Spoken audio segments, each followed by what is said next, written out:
Hello guys, আজকে আমি এই সাইকেলের উপরে 24 ঘন্টা কাটাতে চলেছি। আমি কি চ্যালেঞ্জটা জিতে পারবো? শেষ পর্যন্ত দেখতে থাকো। তো বেশি বকঝক না করে চ্যালেঞ্জটা শুরু করা যাক। এখন বাজে 10টা। সবার আগে সাইকেল নিয়ে চলে আসলাম আমি দোকানে, আর সাইকেলের নিচে আমি নামতে পারবো না। তারপর বাড়ি এসে সাইকেল নিয়ে চলে আসলাম ঘুরতে। এতক্ষণে তোমরা চ্যানেলটাকে সাবস্ক্রাইব করে দাও। তারপর বাড়ি এসে একটু চান করলাম।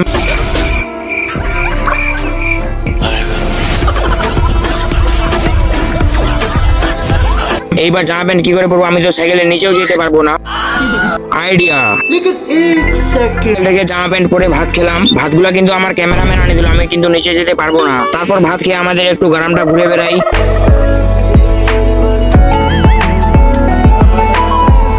সন্ধ্যা হলো, আমি বাড়িতে এসে পড়তে বসে গেলাম। আর বাড়ির লোক কিন্তু খুব বকছে, তাও আমি চ্যালেঞ্জটা কমপ্লিট করার চেষ্টা করছি। এত কষ্ট করে এত বকন শুনে একটা ভিডিও বানাই, তাও তোমরা কিন্তু ফলো করছো না। যারা করোনি করে দাও। তারপর সাইকেলের উপরে ভাত খাওয়া শুরু করে দিলাম। ভাত খেয়ে সাইকেলের উপর ঘুমাতে গেলাম, আর মা এত বকন বকলো আর কি বলবো। সরি গাইস, চ্যালেঞ্জটা কমপ্লিট করতে পারলাম না। তো এরপরে 12 ঘন্টার মধ্যে কি চ্যালেঞ্জ করবো তোমরা অবশ্যই কমেন্টে জানিও।